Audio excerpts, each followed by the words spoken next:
Bismillahirrahmanirrahim. Assalamualaikum warahmatullahi wabarakatuh. Salam sejahtera untuk kita semua.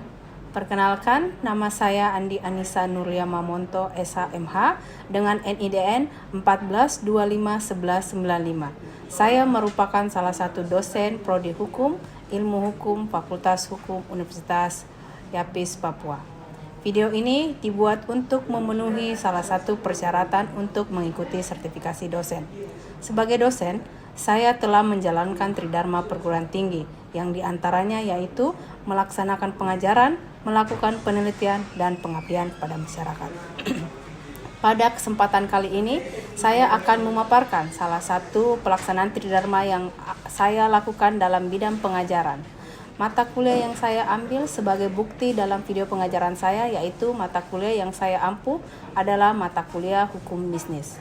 Hukum Bisnis merupakan mata kuliah wajib di Fakultas Hukum Universitas Yapis, Papua dengan bobot 3 SKS. Selain bertugas untuk bertakwa kepada Tuhan Yang Maha Esa dan mampu menunjukkan sikap religius serta menjunjung tinggi nilai kemanusiaan dalam menjalankan tugas berdasarkan agama, moral, dan etika, juga memberikan pengalaman belajar kepada mahasiswa agar mampu bukan hanya memahami dan menjelaskan mengenai bagaimana sistem hukum bisnis yang ada di Indonesia, tetapi juga mampu mendeskripsikan dan mengidentifikasi bagaimana bentuk perjanjian dan perikatan, kegiatan asuransi, hukum anti monopoli dan persaingan usaha, serta perlindungan konsumen dan proses penyelesaian sengketa bisnis.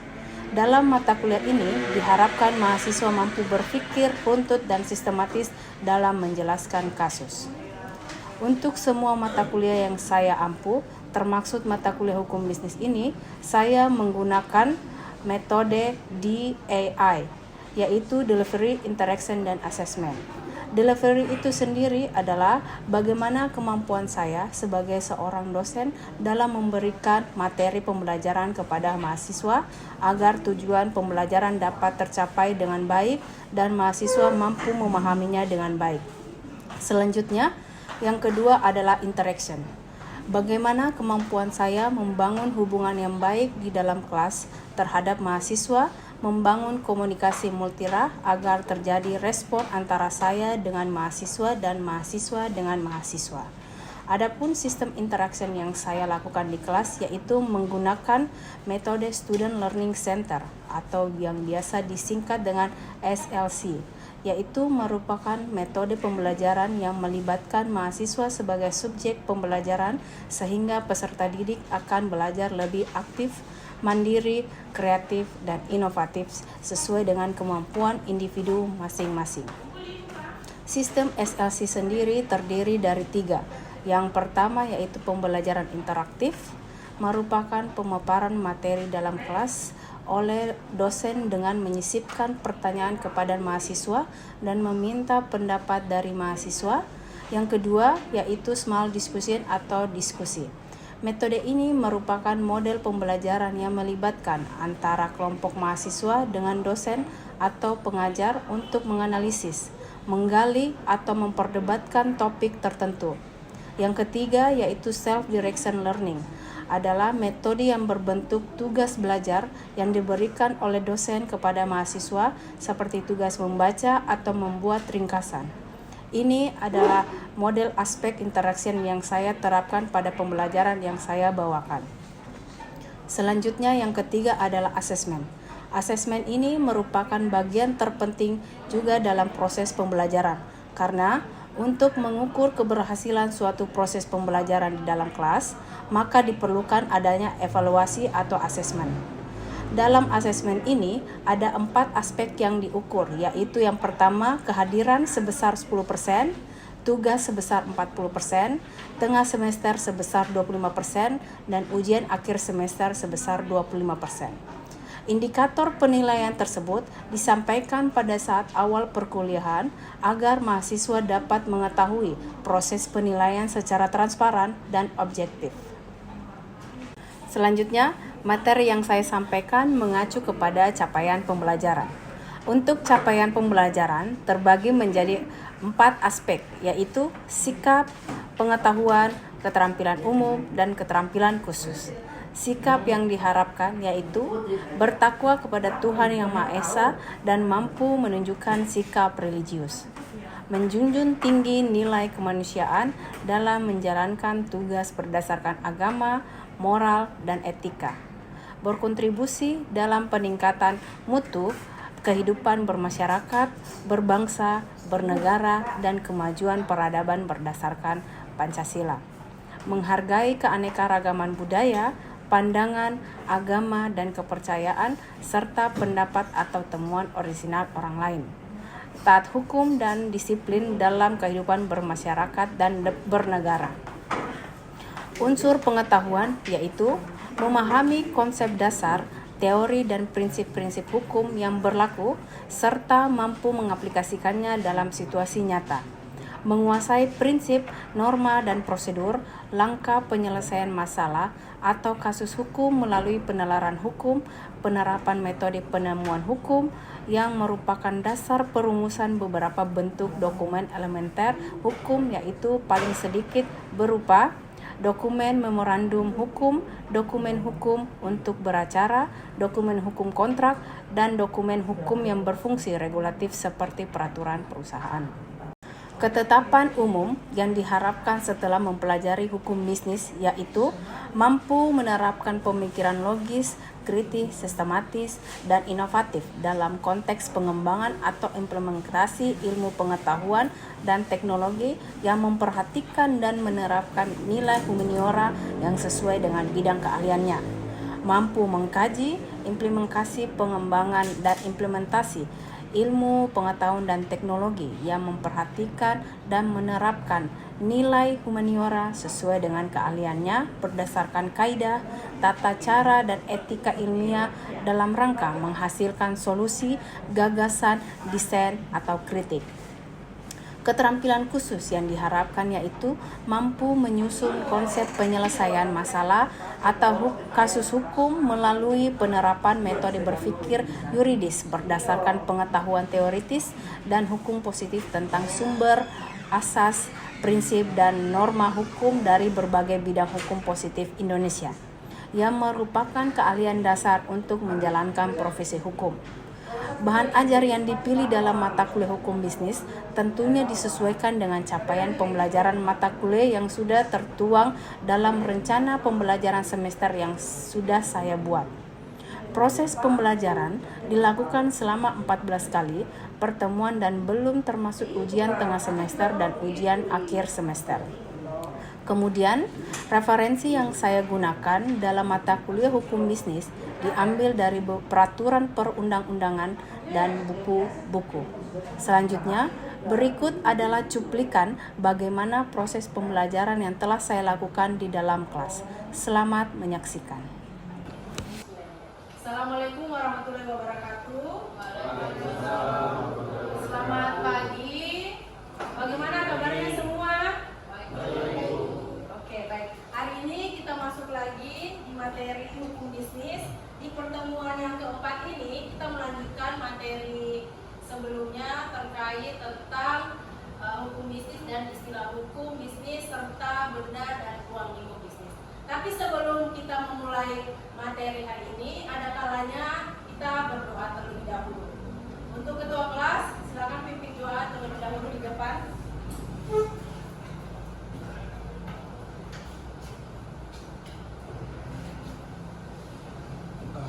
Oke, baik teman-teman, sebelum kita mulai perkuliahan untuk hari ini, kalau baiknya kita berdoa menurut agama dan kepercayaan masing-masing. Berdoa dimulai.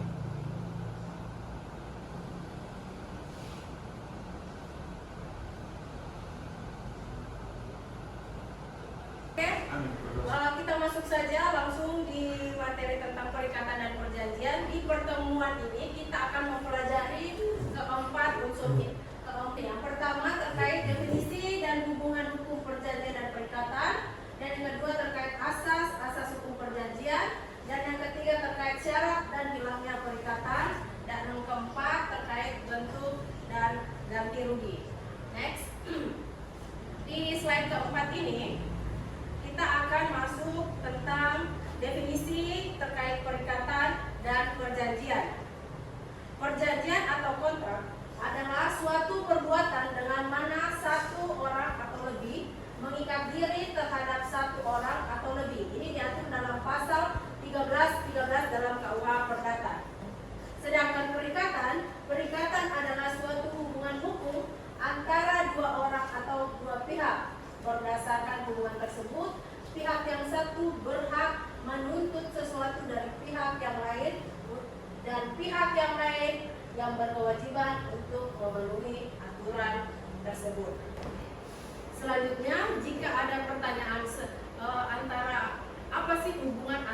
perjanjian dan perikatan ini sebenarnya apa?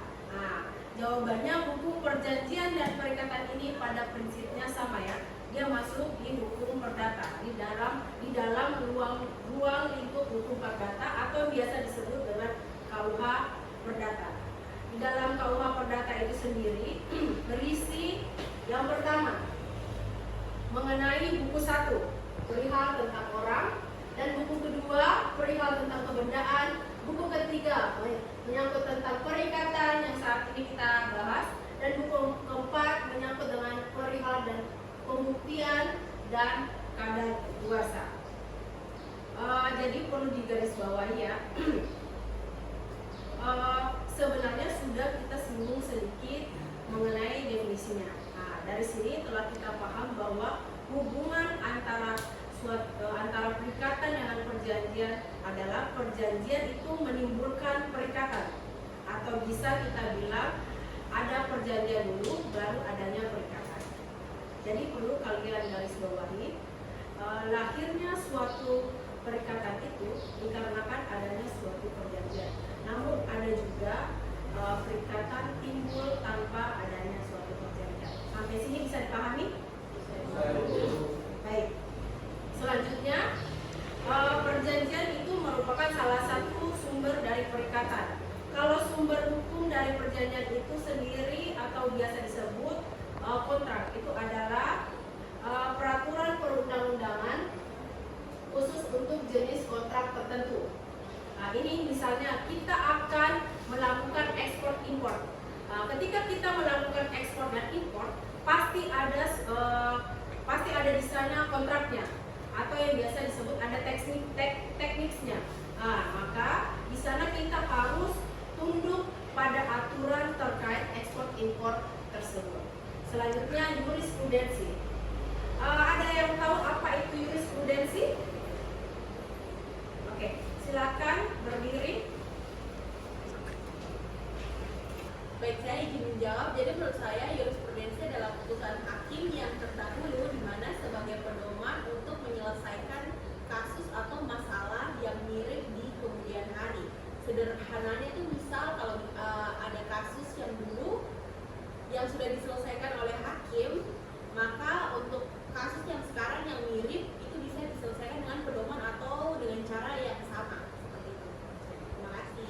Oke, seperti yang Dinda tadi sampaikan, jurisprudensi adalah kumpulan putusan pengadilan yang memiliki kekuatan hukum tetap dan dapat dijadikan acuan dalam pengambilan keputusan pengadilan lainnya, terutama dalam kasus-kasus yang belum jelas atau tidak diatur secara spesifik dalam undang-undang. Selanjutnya, yang ketiga, perjanjian internasional, baik bersifat bilateral maupun multilateral. Nah, kalau tadi kita bilang ekspor impor, maka kita harus lihat nih, apakah di kawasan tertentu atau di negara tertentu barang tersebut masuk atau tidak. Misalnya saja ya, salah satu bentuknya itu contohnya rokok. Rokok dengan kadar demikian atau sebagian rokok yang bisa dimasukkan di Indonesia atau dijual bebas, tapi ternyata ketika kita bawa ke Singapura, ketika kita mencari rokok tersebut dengan merek yang sama, dengan kandungan yang sama, maka kita tidak akan menemukannya dikarenakan tidak diperbolehkan di negara tersebut. Dan selanjutnya kebiasaan bisnis yang berlaku dalam kehidupan sehari-hari. Dan selanjutnya mengenai doktrin atau yang biasa disebut dengan pendapat ahli. Yang selanjutnya hukum adat di daerah tertentu. Selanjutnya perikatan muncul tanpa suatu perjanjian. Seperti yang pertama, perikatan yang menimbulkan kewajiban-kewajiban tertentu di antara penghuni perkara yang saling berdampingan. Ini misalnya ya, contohnya teman-teman di sini hidup di sebuah kompleks perumahan, di mana di setiap kalian keluar masuk itu harus menyerahkan KTP di pos satpam di depan. Nah, di depan perumahan. Nah, itu harus dilakukan oleh semua orang yang masuk tanpa terkecuali. Dan yang kedua, perikatan yang menimbulkan kewajiban mendidik dan memelihara anak. Jadi, Kenapa sih pernikahan itu harus dicatatkan dalam bentuk hukum? Karena di sini ada hak-hak dan kewajiban yang harus kita penuhi selama kita menjadi orang tua atau memiliki anak pada nantinya. Dan yang ketiga, perikatan adanya perbuatan melawan hukum. Nah, yang ini mungkin teman-teman sudah paham ya.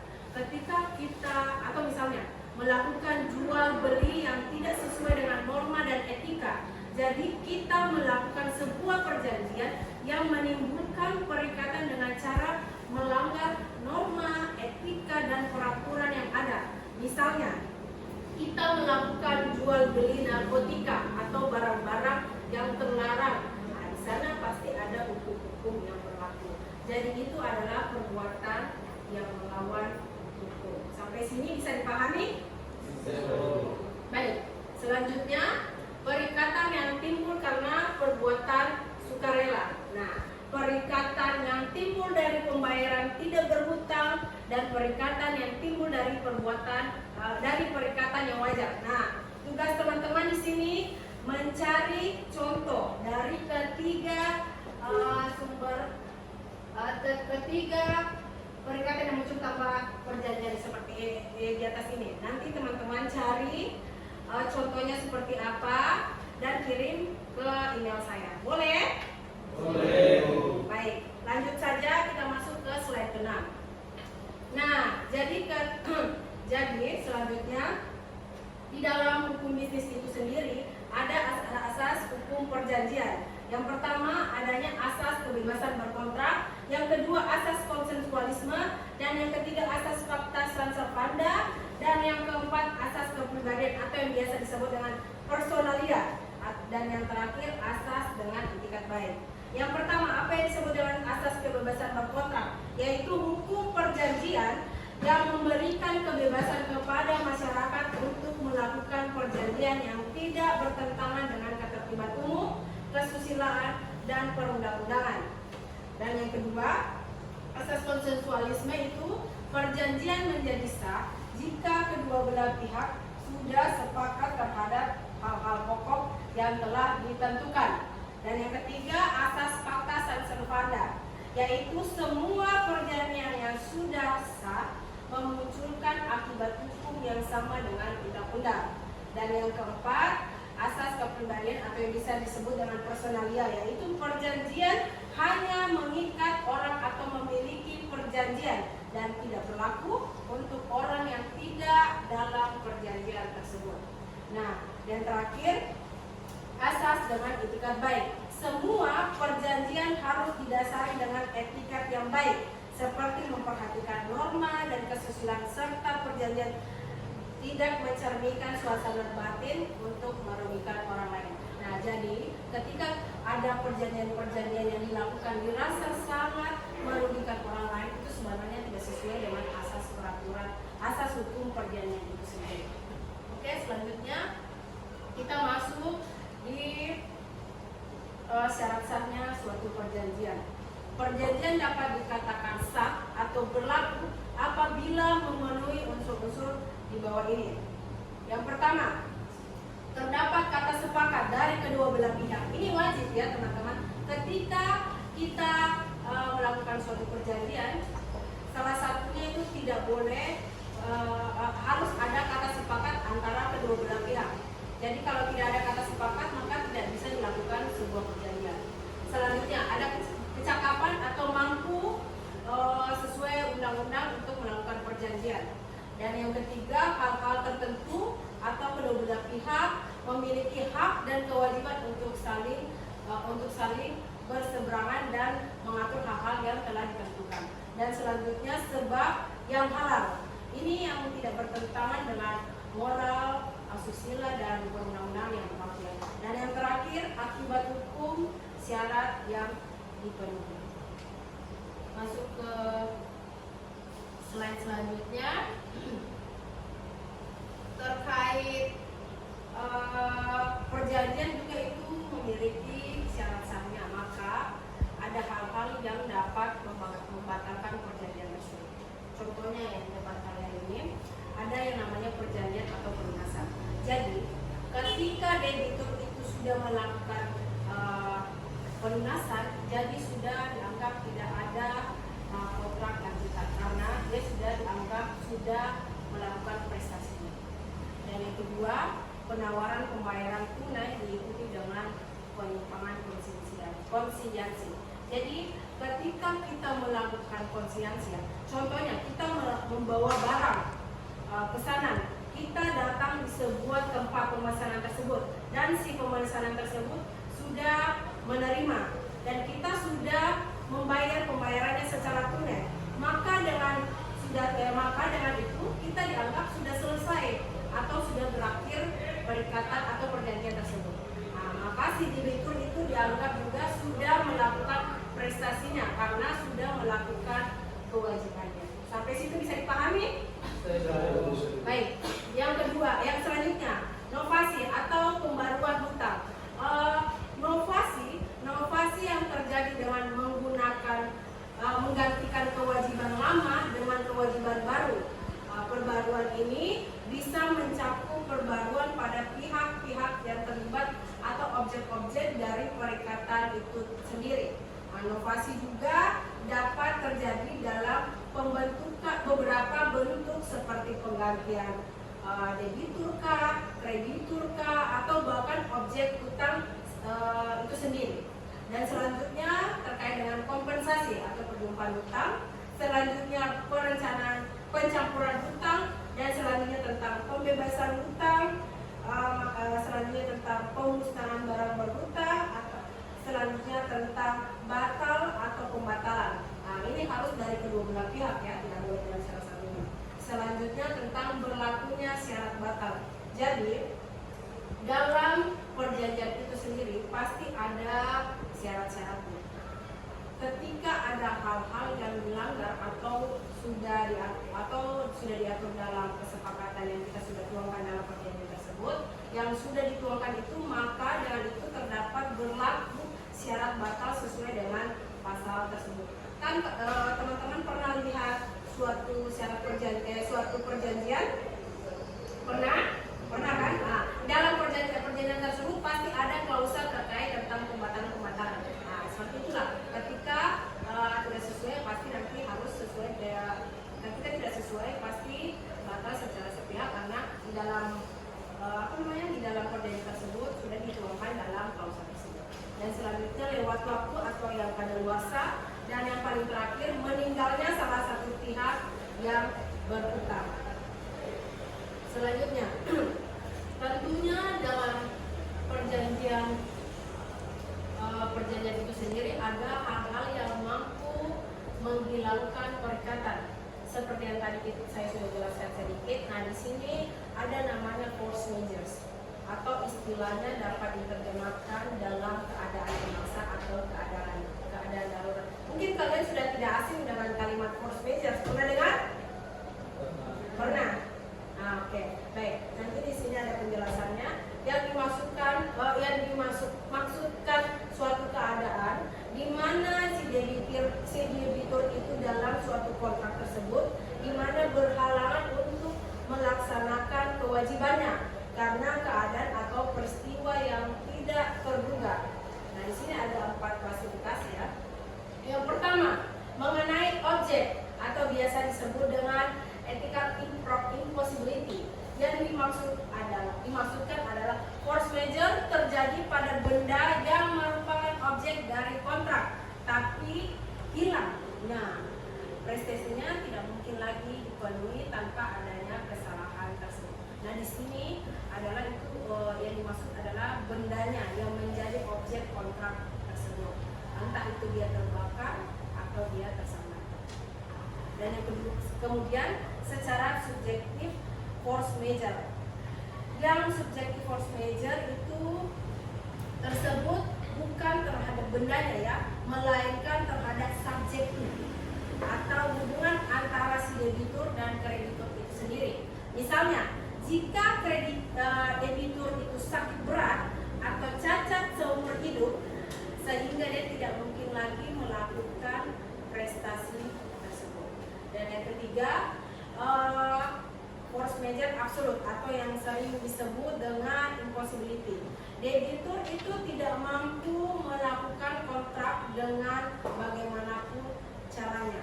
Jadi misalnya barang yang sudah menjadi objek kontrak ini tidak mungkin diproduksi lagi karena pihak pabriknya sudah belum kita sudah terbakar, akhirnya dia belum kita. Dan selanjutnya mengenai force majeure relatif itu adalah impraktikal juga. Merupakan force majeure yang perencanaan prestasinya secara normal sudah tidak mungkin lagi dilakukan untuk kesekian kalinya. Jadi dia itu masih secara normal, tapi tidak mungkin lagi dilakukan, ya. Jadi di sini contohnya adalah barang yang tidak dapat lagi diimpor karena adanya peraturan terbaru. Nah, itu sebenarnya relatif, ya, karena terjadinya hanya di sebuah lingkup yang kecil. Dan yang selanjutnya untuk force majeure permanen, di mana debitur tidak mampu melakukan prestasinya sama sekali. Ini misalnya, ya, ada kontrak pembuatan lukisan selama 7 bulan. Jadi, dan ternyata dalam jangka waktu 7 bulan itu si pelukis yang kena sakit. Misalnya si pelukis itu dia sakit stroke dan tidak bisa sembuh. Nah, di sana tidak mungkin lagi bisa melukis sampai kapanpun. Maka perjanjian itu dianggap batal secara permanen. Selanjutnya, jika batal secara temporer atau suatu force majeure yang dimana suatu prestasi yang tidak dapat dilakukan sementara waktu, tapi nantinya masih bisa dilakukan di kemudian. Sampai sini bisa dipahami? Bisa. Baik, kita masuk ke slide terakhir terkait tentang ganti rugi. Nah, ganti rugi apabila salah satu pihak tidak melakukan prestasinya dan menimbulkan kerugian pada orang lain, kerugian tersebut harus digantikan oleh pihak yang melakukan kontrak tersebut. Ganti rugi itu dibagi beberapa unsur. Yang pertama, biaya rugi dan bunga. Yang pertama terkait biaya itu meliputi segala biaya yang sudah dikeluarkan oleh pihak yang dirugikan dalam hubungan tersebut atau dalam kontrak tersebut. Dan yang kedua, rugi, berkurangnya nilai kekayaan dari pihak yang dirugikan karena adanya suatu buah prestasi. Dan yang ketiga, yang terakhir, keuntungan yang seharusnya diperoleh namun tidak dapat diperoleh karena terjadinya buah prestasi. Baiklah, karena materi hari ini cukup sampai di sini, maka kita akan melanjutkan materinya di minggu depan. Tapi sampai sini bisa dipahami semua? Bisa, Ibu. Baik, sebelum saya tutup, apakah ada yang mau bertanya tentang materi hari ini? Silakan Arson berdiri. Terima kasih atas kesempatan yang diberikan kepada saya.